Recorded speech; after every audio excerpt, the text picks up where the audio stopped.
Hello everyone, आज आपण बघणार आहोत मस्त चमचमीत अशी अमृतसरी स्टाईल पनीर बुर्जीची रेसिपी। तर सगळ्यात आधी इथे मी बेसन घेतलं आहे एका बाउलमध्ये, सोबत 1-2 टेबलस्पून दही घेतलंय।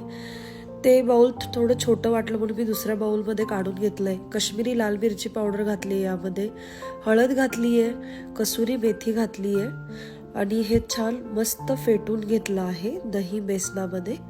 बघू शकता अशा पद्धतीने। एकदा का दही छान फेटून झालं का एका कढईमध्ये आपल्याला 1 मोठा टेबलस्पून तूप घ्यायचंय, त्याचबरोबर 1 मोठा टेबलस्पून तेल घ्यायचंय। इथे मी आलं लसूण टेचलेलं घातलं आहे, थोडेसे जिरं घातलं आहे, राई घातली आहे आणि छान फ्राय करून घेतलं आहे। बघू शकता अशा पद्धतीने। मग इथे एक अर्धी सिमला मिरची मी बारीक कापून घातली आहे। त्याच्यानंतर इथे मी बारीक कापलेला कांदा घातला आहे। व्यवस्थित कांदा छान गोल्डन ब्राऊन होईपर्यंत फ्राय करून घेतला आहे। सोबत घालायची आहे तिखटवाली लाल मिरची पावडर, हिंग घालायचा आहे यामध्ये आणि परत एकदा छान फ्राय करून घ्यायचं आहे हे सगळं।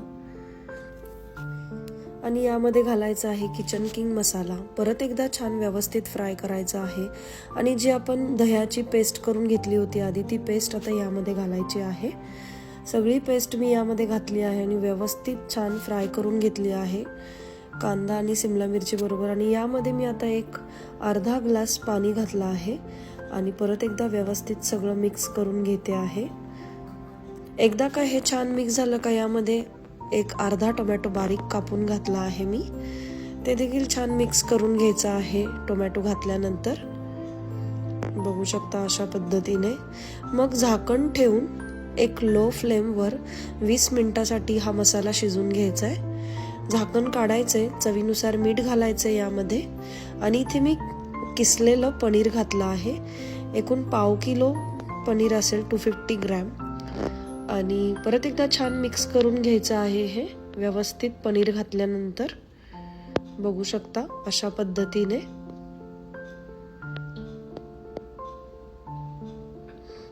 एकदा का हे छान मिक्स झालं का परत आपल्याला यावर झाकण ठेवायचं आहे एक 10 मिनिटासाठी मीडियम फ्लेमवर। बघू शकता मस्त तरी आली आहे। सोबत घालायची आहे मस्त बारीक कापलेली कोथिंबीर।